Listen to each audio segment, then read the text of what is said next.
नीमच में आज जिला मुस्लिम इंतजामिया कमेटी द्वारा कलेक्टर कार्यालय पर राष्ट्रपति के नाम एक ज्ञापन सौंपा।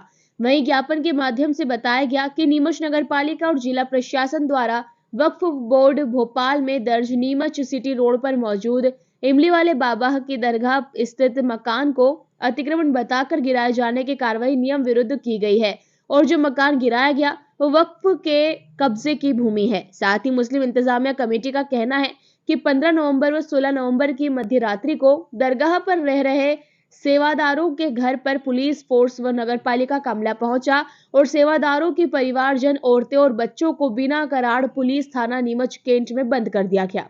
उनके साथ अपराधियों जैसा व्यवहार किया गया। रात्रि में महिलाओं को थाने ले जाने पर भी ज्ञापन में आपत्ति उठाई गई है। वहीं ज्ञापन में यह भी कहा गया कि रहमत का मकान बिना सूचना पत्र दिए अवैध रूप से गिराया गया। रहमत का परिवार 10 बाय 15 के मकान में रह रहा है जो कि वक्फ बोर्ड की जमीन पर है। ये शासकीय भूमि नहीं है। नगरपालिका नीमच कारण ही इसे सरकारी भूमि बता रही है। वहीं साथ ही ये भी कहा गया है कि माननीय उच्चतम न्यायालय के स्पष्ट निर्देश है कि जिसके मकान के संबंध में कार्रवाई होनी है उक्त मकान में रहने वाले को 15 दिन पूर्व सूचना पत्र जारी किया जाना है, जबकि इस मामले में ऐसा नहीं हुआ। मुस्लिम इंतजामिया कमेटी ने मांग की है कि दरगाह पर बने मकान को पुनः निर्माण करने की अनुमति प्रदान की जाए और सेवादार को उसके नुकसान की भरपाई नगरपालिका नीमच से करवाई जाए, जिससे ये गरीब परिवार अपना गुजर बसर कर सके। नोटिस हम आए कि ना तो नोटिस दिए हमको कि ना कुछ भी नहीं ना। पहले तो इन चाची का मकान तोड़ा, फिर वो पीछे माली का मकान तोड़ा और फिर हमको बोला कि जल्दी से जल्दी खाली कर दो ये मकान। हम 10 पट्टा भी था हमारे पास, तो हमको रहते रहते 50 साल हो गए वहाँ पे। जब रोड ही नहीं बना था उस टाइम के हम रह रहे हैं वहाँ पे। ये बगीचा नंबर 13 में कुछ नहीं था, जिसके पहले के रह रहे हैं हम वहाँ पे। 50 साल हो गए रहते रहते। कोई नोटिस वगैरह पहले दिया है? नहीं दिए नोटिस भी। हाँ, कोई अधिकारी भी नहीं आए। और अच्छागण से आके इन्हें बोले कि आप जल्दी से जल्दी तुम्हारे सामान बाहर निकालो और जल्दी बाहर निकलो, हमारे ये मकान टूटने वाला है। तोड़ रहे हैं, बुलडोजर खड़ी है पास में, पुलिस खड़ी है सब दूर। वो धमकी से हमने सारे सामान भी आधे दूधे निकाले, आधे दूधे नहीं निकाले हमने। क्या चाहते हो? हमारी जमीन हमको चाहिए बस, और कुछ नहीं। क्या नाम है आपका? कैलाशी भाई।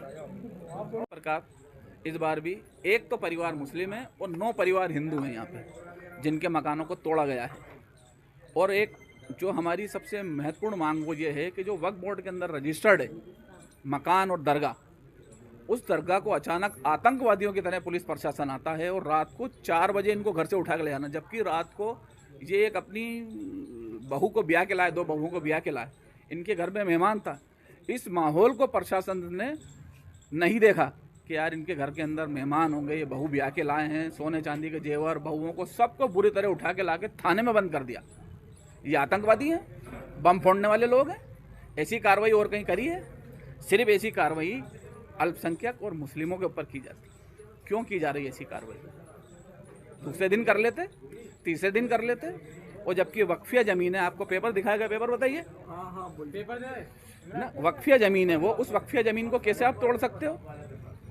नगर पालिका खुद उसका टैक्स ले रही है, प्रशासन के अधीन वक्फ बोर्ड है, यहाँ पे वक्फ बोर्ड की कमेटी बनी हुई है, वक्फ बोर्ड की जिला वक्फ बोर्ड कमेटी बनी हुई है, उससे आपको कंसेंट लेना थी। कलेक्टर साहब एक जिम्मेदार अधिकारी हैं, उनकी अगुवाई के अंदर ये सारी कार्रवाई की गई। आपको स्टेडियम ही बनाना है तो स्टेडियम बनाने के लिए बहुत सारी जगह कहीं से भी रास्ता निकाला जा सकता था। उन 8-9 हिंदू परिवारों को बेचारे सारे गरीब है, कोई झाड़ू बनाते हैं, कोई क्या करता है, सारे गरीब है बेचारे, उन सबको तोड़ दिया गया, सारे अतिक्रमण। और वो तो अतिक्रमण था ही नहीं, है तो दरगाह का इमली वाले बाबा के दरगाह का मकान अतिक्रमण नहीं था। हम इसके लिए सुप्रीम कोर्ट की गाइडलाइन के लाइट के अंदर कलेक्टर नीमच और नीमच प्रशासन से पूरा पैसा वसूल करके बताएंगे और कार्रवाई करके बताएंगे। हम जल्द ही इसी हफ्ते के अंदर हाई कोर्ट में पिटीशन फाइल करेंगे। महिलाओं को रात में उठाया गया, इस बारे में आप क्या कहते हैं? ये सीधा महिला एक्ट का उल्लंघन है। रात को 10 बजे से लेकर सुबह 6 बजे तक कोई भी अधिकारी महिलाओं के घर में नहीं घुस सकता। इस पर भी कार्रवाई की जाएगी।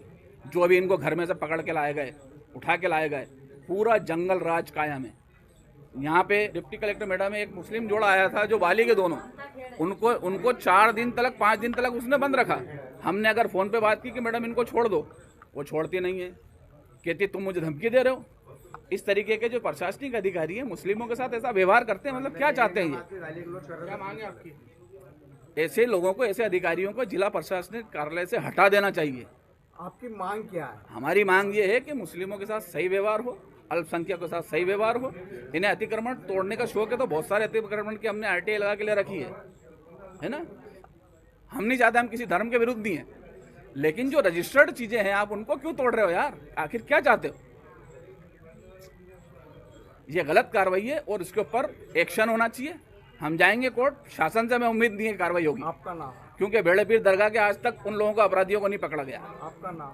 गुलाम रसूल पठान, जिला मुस्लिम इंतजामी कमेटी अध्यक्ष नीमच।